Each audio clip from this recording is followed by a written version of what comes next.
Olá pessoal, que a graça de Cristo esteja com vocês. Em mais esse vídeo nessa série sobre a história da igreja, você vai conhecer comigo a história de Charles Finney, líder avivalista do segundo grande despertar, que é ali no século XIX.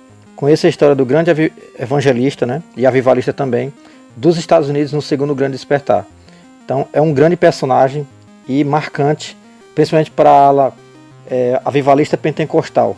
Então fique comigo até o final do vídeo, deixa o like no vídeo, deixa a inscrição no canal se você não for inscrito, compartilhe esse vídeo para alcançar mais pessoas e bora para mais esse vídeo.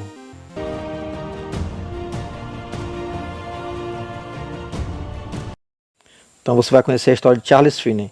Charles G. Finney. A maior necessidade de nossos dias é poder do alto. As palavras de Charles Finney. O milagre do avivamento é bem semelhante ao de uma colheita de trigo. Ele desce do céu quando crentes heróicos entram na batalha decididos a vencer ou morrer, e, se for necessário, vencer e morrer.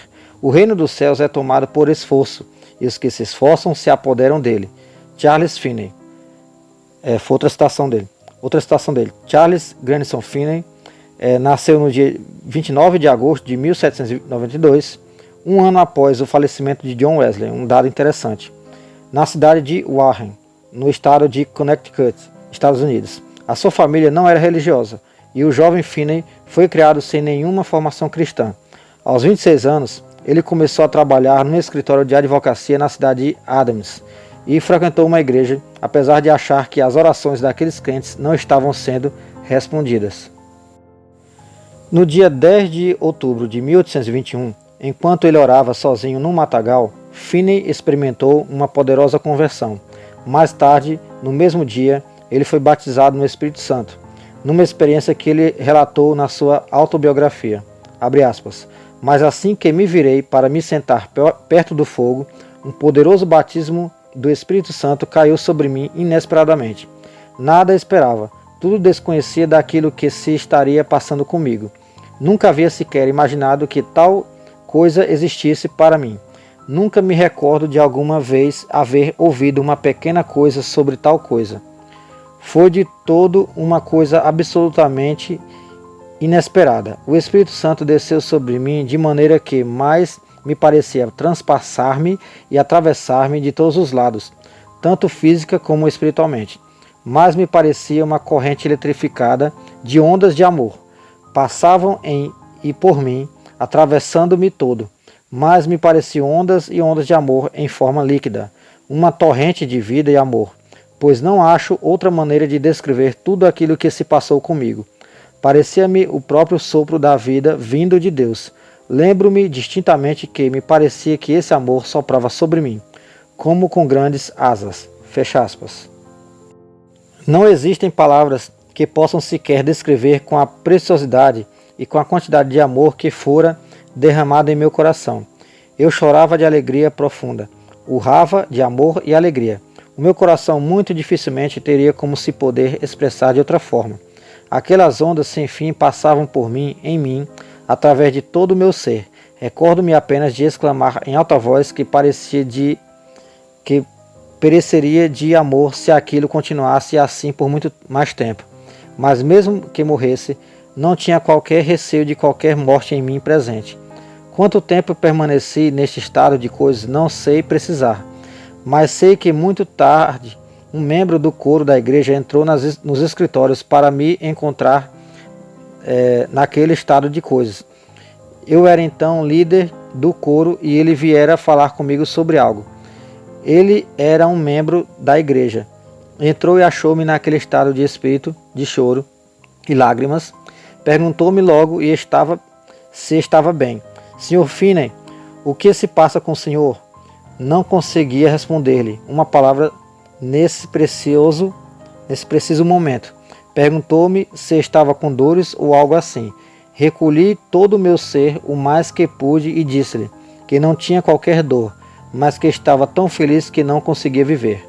Ele esgueirou-se rapidamente e saiu dali. Voltou com um dos presbíteros da igreja. Ele era um homem de feições muito sérias. Sempre que estava em minha presença, mantinha-se em vigilância absoluta, resguardando-se a ele próprio de mim. Nunca o havia visto rir-se sobre algo. Quando entrou, perguntou-me como me estaria a sentir.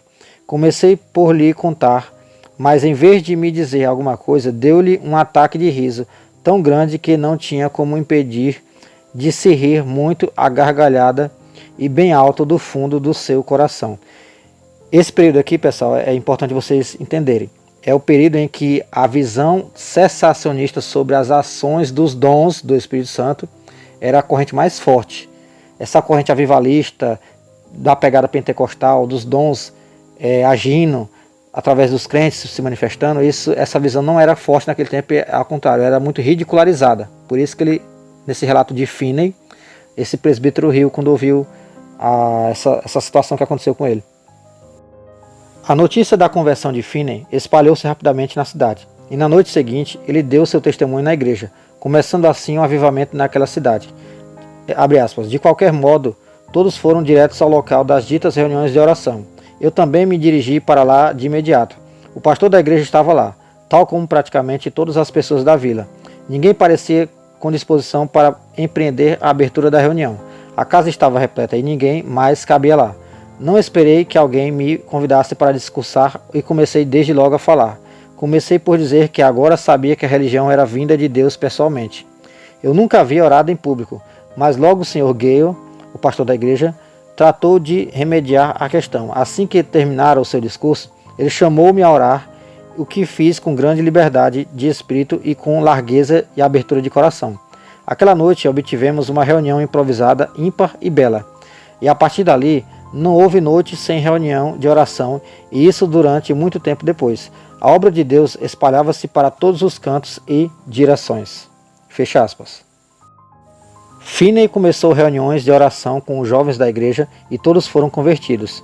Depois ele foi visitar seus pais e ambos foram tocados poderosamente por Cristo. Finney continuou tendo experiências poderosas e sobrenaturais com Deus e passou a gastar muito tempo a sós com ele em oração e jejum. Ele começou a pregar primeiro nas pequenas cidades e aldeias e depois nas grandes metrópoles, e muitos foram poderosamente convertidos. Ele entendeu a necessidade de comunicar o evangelho com simplicidade, usando ilustrações e linguagem apropriadas ao povo. Seu estilo de pregação atraiu muita oposição dos outros ministros. Abre aspas, antes mesmo de me haver convertido, eu tinha em mim uma tendência distinta desta. Eu aprendi a escrever e falar com linguagem muito ornamentada, mas quando comecei por pregar o evangelho de Cristo, a minha mente apoderou-se de uma certa ansiedade em ser entendido por todos os que me tivessem como ouvir. Era urgente e expediente ser bem entendido.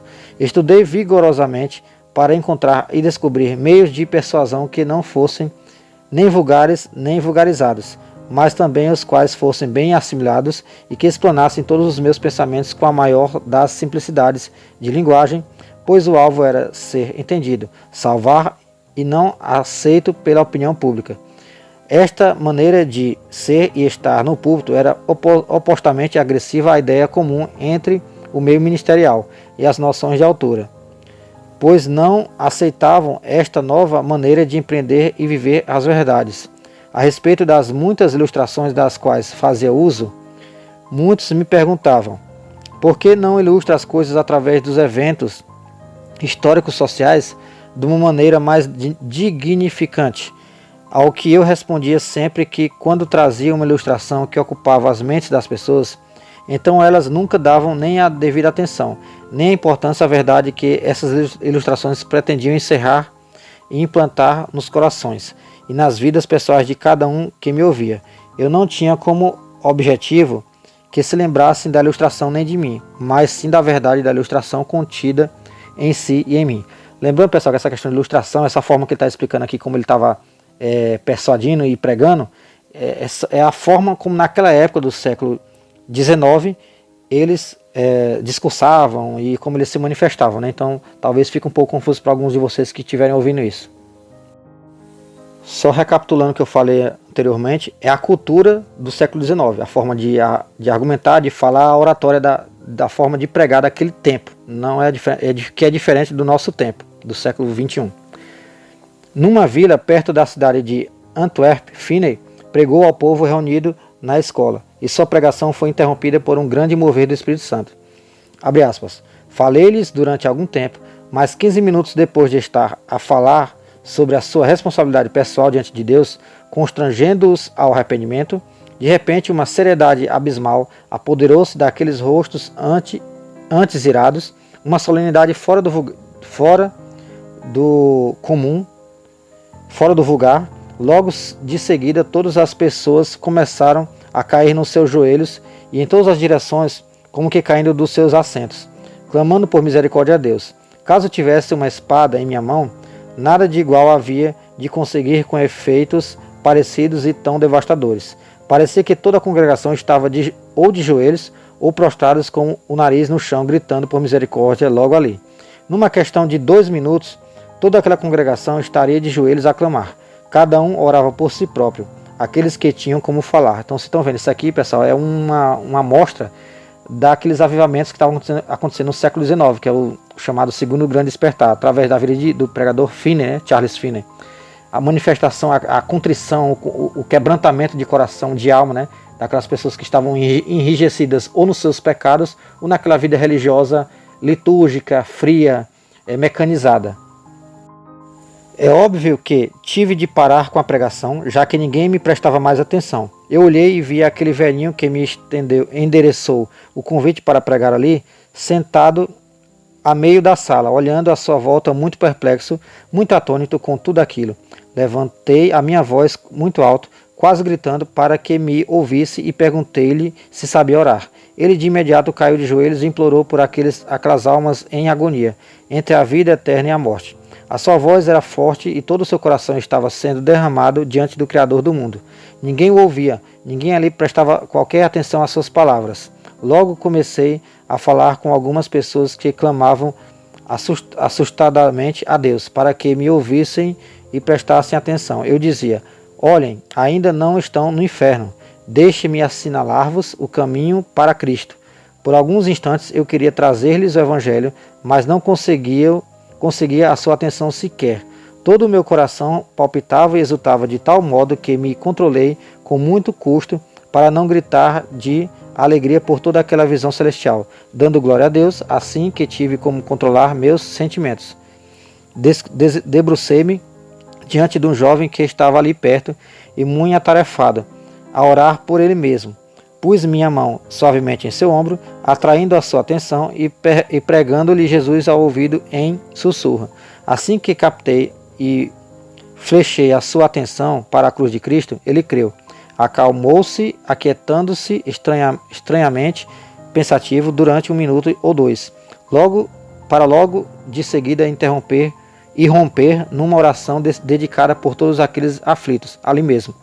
Fiz o mesmo com um e outro, com os mesmos resultados. Depois mais um e mais outro, até que chegou a hora em que eu haveria de sair dali para cumprir com um outro compromisso na vila. Então era uma reunião de oração, estava acontecendo manifestações sobrenaturais de contrição, de quebrantamento de alma, de coração, e as pessoas estavam se derramando em lágrimas diante da presença de Deus, estava se manifestando entre eles. Ao longo da sua vida, desde a sua conversão, Finney sempre carregou a chama do avivamento, que foi se espalhando por onde quer que ele passava. A 5 de outubro de 1824, Finney casou-se com Lydia. Ele a deixou para ir buscar seus pertences em Evan Mills, esperando estar de volta em 1 semana. No outono anterior, Finney prepara várias vezes em Perth River, um mensageiro foi procurá-lo, pedindo para pregar mais uma vez em Perth River, porque Deus estava dando um reavivamento. Finney prometeu visitá-los na noite de terça-feira. Deus operou tão poderosamente que Finney prometeu outro culto na noite de quarta-feira, depois de quinta-feira e outros mais. O reavivamento estendeu-se até uma grande cidade chamada Brownsville. O povo dali insistiu para que Finney passasse o inverno. No começo da primavera, Finney preparou-se para voltar para a esposa. Ele teve de parar para ferrar o cavalo em Rayville. As pessoas o reconheceram e correram ao seu encontro, insistindo para que pregasse pelo menos uma vez ali. Finney anunciou então uma reunião a 1h da tarde. Uma multidão se formou ao seu redor. O Espírito Santo veio em poder e eles suplicaram que Finney passasse a noite na cidade. Ele pregou naquela noite e o fogo do reavivamento continuou queimando. Pregou então na manhã seguinte e teve de permanecer mais uma noite, já que Deus estava operando tão profundamente. Finney pediu a um irmão cristão que levasse seu cavalo e Trenó, a sua esposa, lhe contasse os fatos. Eles estavam separados há 6 meses. Finney continuou pregando em Rayville mais algumas semanas e a maioria do povo se converteu. Até a sua morte em 16 de agosto de 1875, aos 82 anos, Finney continuou sendo usado por Deus como um poderoso instrumento de avivamento nos Estados Unidos e na Inglaterra. De 1851 a 1866, ele foi diretor de Oberlin College, onde ele ensinou 20 mil estudantes. No seu livro O Fogo do Reavivamento, Wesley Duell conta sobre um avivamento que aconteceu numa escola secundária, provavelmente em 1831. Abre aspas, um cético tinha uma grande escola secundária em Rochester. Inúmeros estudantes foram às reuniões de Finney e ficaram profundamente convencidos de sua necessidade de Cristo.